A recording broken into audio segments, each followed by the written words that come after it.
For me, never giving up meant just that. I mean, every single day when I woke up, I thought, today's the day.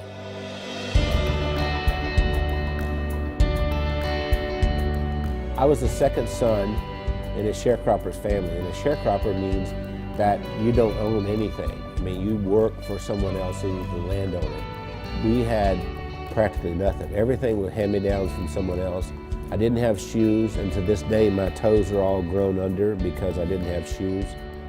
I remember I had this encounter with my mother, and I said, you know, tell me you love me, and she didn't do it. And so I went down and I sat on this creek bank and I thought, you know what, I don't care if anybody loves me, I love me. I made a list of goals that I wanted to accomplish, and they were laughable because I didn't even have 2 nickels to rub together, but my first goal was I was going to be a millionaire by the time I was 35. Number 2, I was going to have food to eat because we were always hungry. I mean, my little brother and I used to make mud pies to stop the hunger pains, and I was going to travel all over the world. Those were my goals.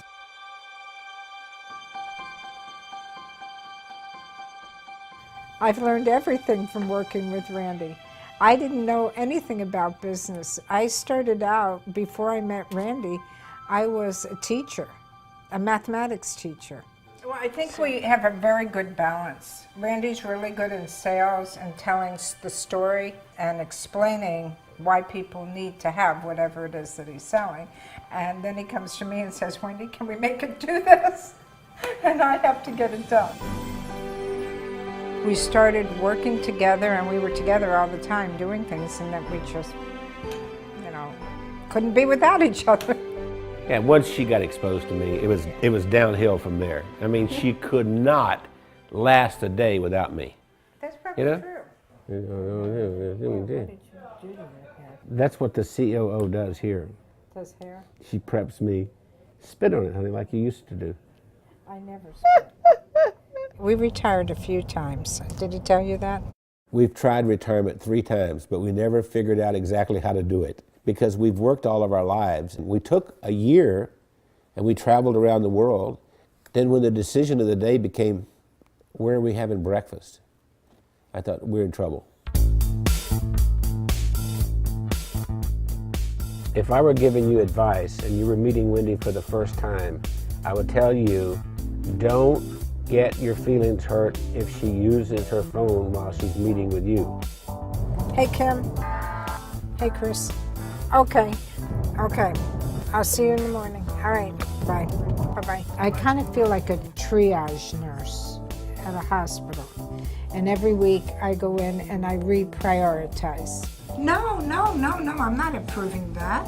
I think what drives Wendy is her desire to be the best and provide the best of service to everyone.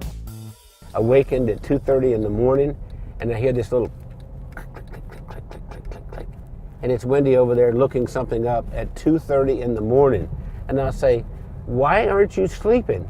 You can do that tomorrow morning. We are the definition of entrepreneurs. And we don't like doing one thing at a time. We have to do a lot of things at the same time. It's not just Randy and Wendy doing all this work. The whole team, every single one of us works round the clock. Hey, gorgeous. Listen, Bernice has been with us for what, 5, 6 years? 6 years. Yes. And we love her to death. I love you guys. Yeah. Randy leads with his heart.